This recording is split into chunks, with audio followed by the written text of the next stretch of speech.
Salam, que la paix de Dieu soit sur vous. Soyez les bienvenus avec le professeur Waka Hamid sur sa chaîne éducative Waka électronique. Avant tout, que la bénédiction et la paix de Dieu soient sur notre prophète et messager Mohammed ibn Abdillah, la création la plus honorable de Dieu. De nouveau, soyez les bienvenus. Avec la bénédiction de Dieu, je continue le cours numéro 2 intitulé La tension électrique continue, partie 2 sur 4. 3.4 Tension électrique dans les circuits. 3.4.1 Tension électrique aux bornes d'un dipôle isolé. Grand A, cas d'une pile. Petit a, expérience. On mesure la tension électrique aux bornes d'une pile en reliant la borne positive du voltmètre à la borne positive de la pile et la borne négative du voltmètre à la borne négative de la pile. On répète la même expérience en inversant le branchement du voltmètre. A1. Schéma théorique. Le schéma théorique est constitué d'une pile et d'un voltmètre. La borne positive V du voltmètre est reliée à la borne positive plus de la pile et la borne négative comme du voltmètre est reliée à la borne négative moins de la pile. A2. Manipulation. Pour faire cette manipulation, on va utiliser le circuit wizard comme il est indiqué en haut de la fenêtre à gauche. On ouvre un nouveau dossier en cliquant sur New, puis sur Elementary Circuits, puis sur OK pour valider. On va agrandir la zone de travail afin de bien visualiser le montage qu'on va faire. Pour cela, on va cliquer sur la loupe, c'est-à-dire Zoom Tool, et on va cliquer 2 fois sur la zone de travail. Maintenant, on a une grande zone de travail. Pour sortir du mode loop, on va cliquer sur la flèche, c'est-à-dire Select Tool. D'après le montage théorique, on a besoin d'un voltmètre et d'une pile. En premier, on va choisir le voltmètre en cliquant sur Virtual Instruments.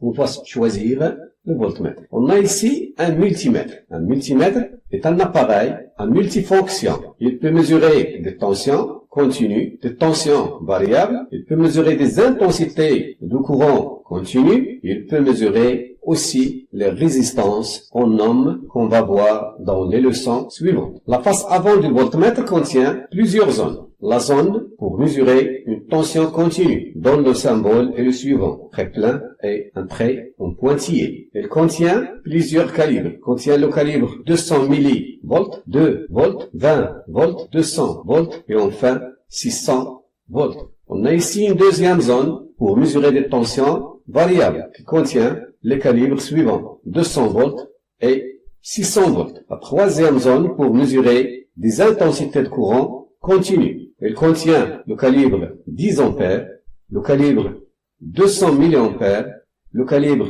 20 milliampères, le calibre 2 milliampères et le calibre 200 microampères.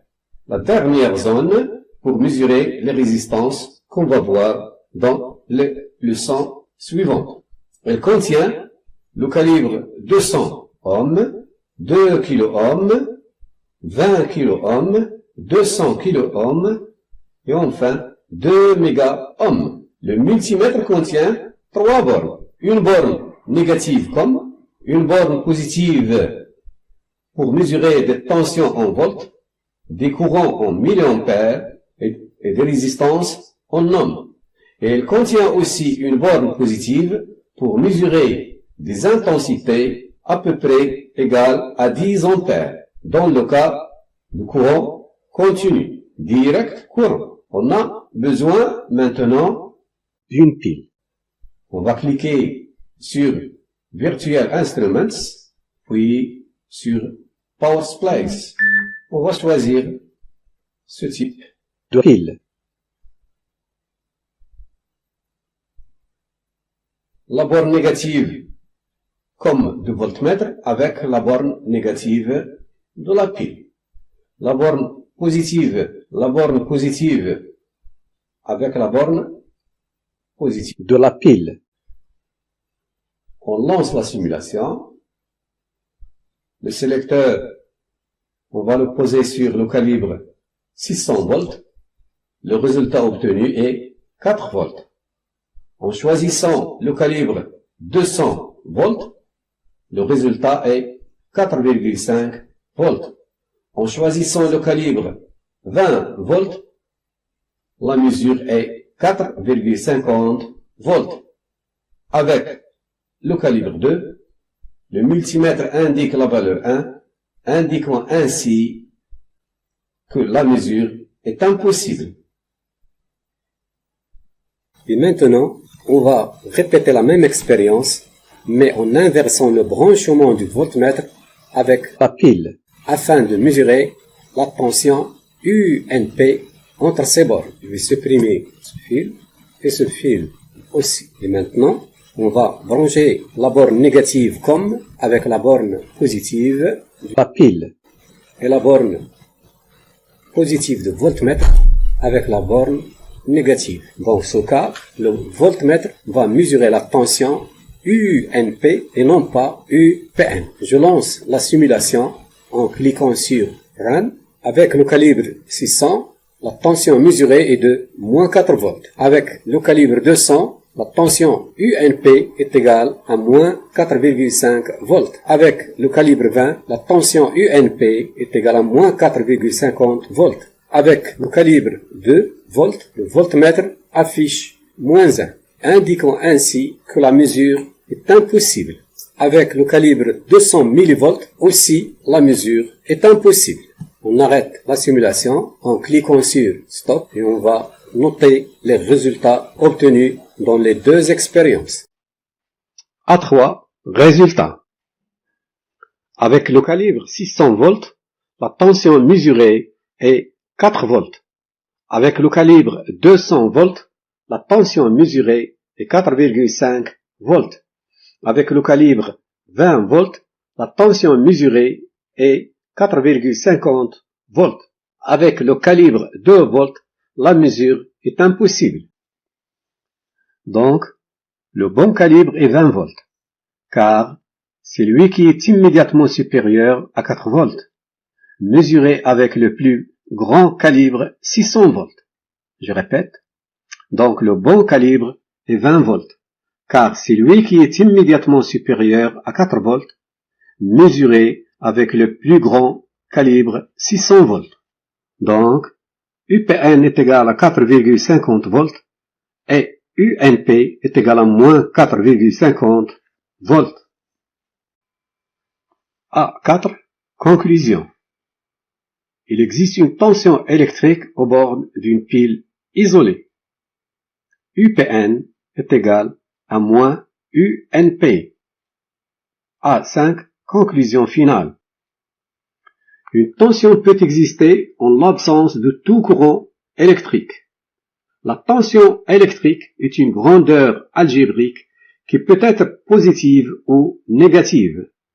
Remarque, si la tension aux bornes d'un dipôle isolé n'est pas nulle, le dipôle est dit actif ou générateur. B. Représentation d'une tension aux bornes d'un dipôle. Un dipôle est un composant électrique ou électronique ou toute association de composants comportant deux bornes. On le représente par un rectangle, sans oublier ses bornes. Par convention, on représente la tension entre deux points A et B par une flèche. La tension UAB est représentée par une flèche allant de B vers A. Je répète, la tension UAB est représentée par une flèche allant de B vers A. On a ici un dipôle AB. La flèche qui représente la tension UAB va de B vers A. La valeur de la tension UAB est égale au potentiel VA moins le potentiel VB. La tension UBA est représentée par une flèche allant de A vers B. Je répète, la tension UBA est représentée par une flèche allant de A vers B. On a ici un dipôle AB. La tension UBA est représentée par une flèche allant de A vers B. La valeur de la tension UBA est égale au potentiel VB moins le potentiel VA. Remarque 1. La tension UAB est est égal au potentiel VA moins le potentiel VB est égal à moins facteur de moins VA plus VB est égal à moins facteur de VB moins VA qui est égal à moins UVA. Donc finalement, UAB est égal à moins UBA.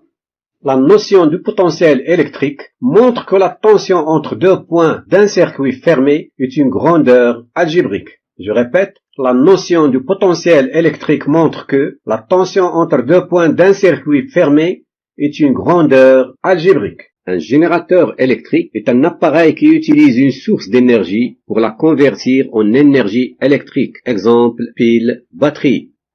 Un générateur est représenté par, on a ici une première représentation. La tension UPN est représentée par une flèche allant de N vers P. On a ici une deuxième représentation. Toujours la tension UPN se dirige de N vers P. La flèche représentant une tension n'est pas un vecteur, mais seulement une représentation conventionnelle. Je répète, la flèche représentant une tension n'est pas un vecteur, mais seulement une représentation conventionnelle. Remarque 3. Dans un circuit fermé, à l'extérieur du générateur, le courant sort par la borne positive plus du générateur, le point du potentiel le plus haut, et se dirige vers la borne négative moins du générateur, le point du potentiel le plus bas. On a ici deux représentations d'un générateur. Dans chacune de ces représentations, la tension U se dirige de la borne négative N ou moins vers la borne positive P ou plus. Cette représentation est dite convention générateur. Dans la convention générateur, les flèches de tension et d'intensité ont le même sens. Je répète, dans la convention générateur, les flèches de tension et d'intensité ont le même sens. Grand B, cas d'une lampe. Petit a, expérience. On mesure la tension électrique aux bornes d'une lampe en reliant la borne positive du voltmètre à l'une des deux bornes de la lampe et la borne négative du voltmètre à l'autre borne de la lampe. A1 schéma théorique. Le schéma théorique constitué d'une lampe L et d'un voltmètre. La borne positive V du voltmètre est reliée à l'une des deux bornes de la lampe L et la borne négative comme du voltmètre est reliée à l'autre borne de la lampe L. A2 manipulation. Pour faire cette manipulation, on va utiliser le circuit wizard comme il est indiqué en haut à gauche de la fenêtre. Circuit wizard. On ouvre un nouveau dossier en cliquant sur New, puis sur Elementary Circuits, puis sur OK pour valider. Pour agrandir la zone de travail, on va cliquer sur la loupe, c'est-à-dire Zoom Tool. On clique sur la zone de travail deux fois. Maintenant, la zone de travail est plus grande. Pour sortir du mode loupe, on va cliquer sur la flèche, c'est-à-dire Select Tool. D'après le schéma théorique, on a besoin d'un voltmètre et d'une lampe. En premier, on va choisir le voltmètre. En cliquant sur Virtual Instruments, on choisit le voltmètre. On a ici un multimètre. Un multimètre est un appareil à multifonction. Et maintenant, on va choisir la lampe. On va cliquer sur Virtual Instruments, puis sur Output Components, puis on va choisir cette lampe. On relie la borne négative du voltmètre à l'une des deux bornes de la lampe et la borne positive du voltmètre avec l'autre borne de la lampe. On lance la simulation avec le calibre 600 volts, la tension mesurée est 0 volts. Avec le calibre 200 volts, la tension mesurée est 0 volts. Avec le calibre 20, la même chose, 0 volts. Avec le calibre 2, 0 volts. Avec le calibre 200 millivolts, la tension mesurée est 0. Donc, il n'existe aucune tension aux bornes d'une lampe isolée. On arrête la simulation et on va noter les résultats obtenus. A3 observation. Il n'existe pas de tension aux bornes de la lampe. A4 conclusion. Si la tension aux bornes d'un dipôle isolé est nulle, le dipôle est dit dipôle passif ou récepteur. Je répète, si la tension aux bornes d'un dipôle isolé est nulle, le dipôle est dit dipôle passif ou récepteur. Remarque. Un récepteur électrique est un dipôle qui reçoit de l'énergie électrique pour la convertir en d'autres formes d'énergie. Je répète, un récepteur électrique est un dipôle qui reçoit de l'énergie électrique pour la convertir en d'autres formes d'énergie. Un récepteur électrique est représenté par. Cette représentation est dite convention récepteur. Je répète, cette représentation est dite convention récepteur. Dans la convention récepteur, les flèches de tension et d'intensité sont de sens contraire. Je répète, dans la convention récepteur, les flèches de tension et d'intensité sont de sens contraire.